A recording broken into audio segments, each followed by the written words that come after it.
Hey everyone, and welcome back to the channel. Today, we're taking a trip back in time, dimming the lights, and diving headfirst into the terrifying world of 1970s horror. This wasn't just any decade for scary stories, it was a breeding ground for a new kind of fear, one that mirrored the anxieties of a world in turmoil. The 70s pushed the boundaries of horror, blending psychological dread with supernatural terror, creating stories that have been haunting us ever since. From the printed page to the silver screen, these tales left a permanent scar on the genre. So, grab a blanket, maybe some popcorn, and get ready to explore the iconic horror that defined a generation. Let's start with a book and film that needs no introduction: The Exorcist. William Peter Blatty's 1971 novel was an absolute phenomenon. It told the chilling story of a young girl possessed by a demon and the desperate fight to save her soul. Based on a real-life 1949 case, the book struck a deep, primal nerve with readers. Then, in 1973, William Friedkin's film adaptation hit theaters, and the world was never the same. Starring Linda Blair, Ellen Burstyn, and Max von Sydow, the movie is still considered one of the scariest of all time.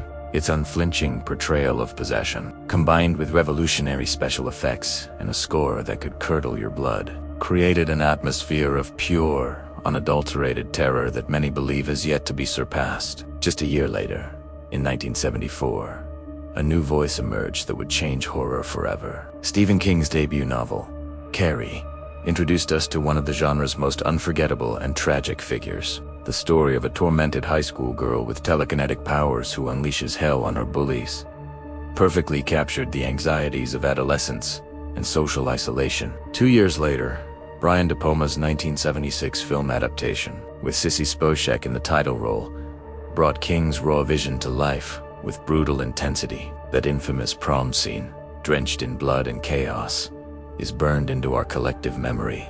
It's a powerful, shocking moment that perfectly illustrates the devastating consequences of cruelty and repression. But not all 70s horror was supernatural. In 1972, Ira Levin gave us The Stepford Wives, a chilling satire that took aim at suburban perfection and rigid gender roles. The novel follows a woman who moves to the seemingly idyllic town of only to realize that the impossibly perfect wives are, in fact, robots.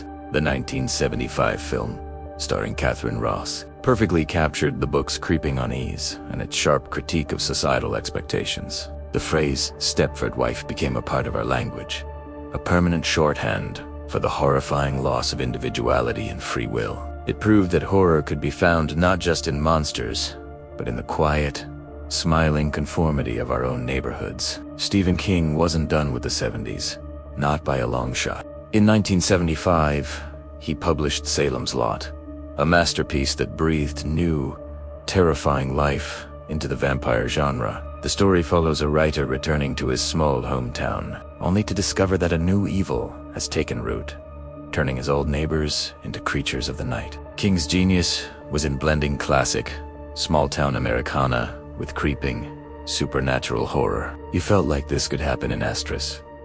Your Astris town. The 1979 miniseries, directed by the legendary Tobe Hooper, brought these vampires to the screen with a distinctly gothic, terrifying flair, emphasizing the novel's themes of isolation and the slow, chilling corruption of innocence. Next up, we have another gem from Ira Levin.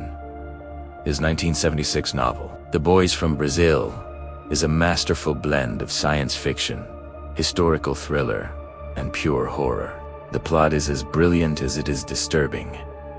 A group of Nazi hunters uncovers a plot to clone Adolf Hitler, raising profound and terrifying questions about nature versus nurture. The 1978 film adaptation, directed by Franklin J. Schaffner, pitted two screen legends, Gregory Peck and Laurence Olivier, against each other.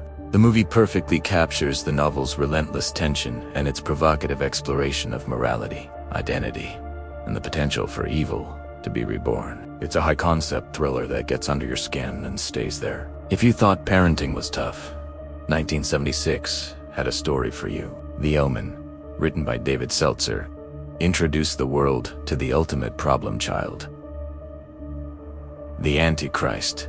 The The story follows an American diplomat, played by the great Gregory Peck, who slowly and horrifically discovers that his adopted son, Damien, is destined to bring about the apocalypse. Richard Donner's film adaptation, released the same year, is an absolute masterclass in building suspense, using ominous portents, unsettling accidents, and one of the most iconic horror scores ever composed. The film created a sense of inescapable doom that had audiences gripping their armrests. The Omen cemented the evil child trope and remains a classic for a reason. The 70s also delved deep into the mysteries of the soul. Frank de Felitta's 1975 novel, Audrey Rose, explored the fascinating and frightening concept of reincarnation. It tells the story of a young girl who begins having terrifying nightmares and memories of a past life that ended in tragedy. Her parents are then confronted by a man, played by Anthony Hopkins in the 1977 film adaptation, who claims their daughter is the reincarnation of his own. Directed by Robert Wise, the film beautifully captures the novel's eerie, melancholic atmosphere, blurring the lines between life, death, and the lingering echoes of the past. It's a different kind of horror, one that's more spiritual and existentially unsettling. Finally, we can't talk about 70s horror without mentioning the rise of psychological dread, perfectly exemplified by Daphne du Maurier's novella, Don't Look Now. Published in 1971, the story follows a grieving couple in Venice who are haunted by supernatural encounters and strange premonitions following the death of their daughter. Nicolas Roeg's 1973 film adaptation, starring Julie Christie and Donald Sutherland, is a cinematic masterpiece. It masterfully blends psychological tension with a disorienting narrative and haunting imagery. The film doesn't rely on jump scares. Instead, it creates a pervasive sense of grief, paranoia, and unease that seeps into your bones and lingers long after that shocking final scene. These stories, whether on the page or the screen, tapped into the deepest fears of the 1970s. They reflected societal anxieties about faith, technology, family, and identity.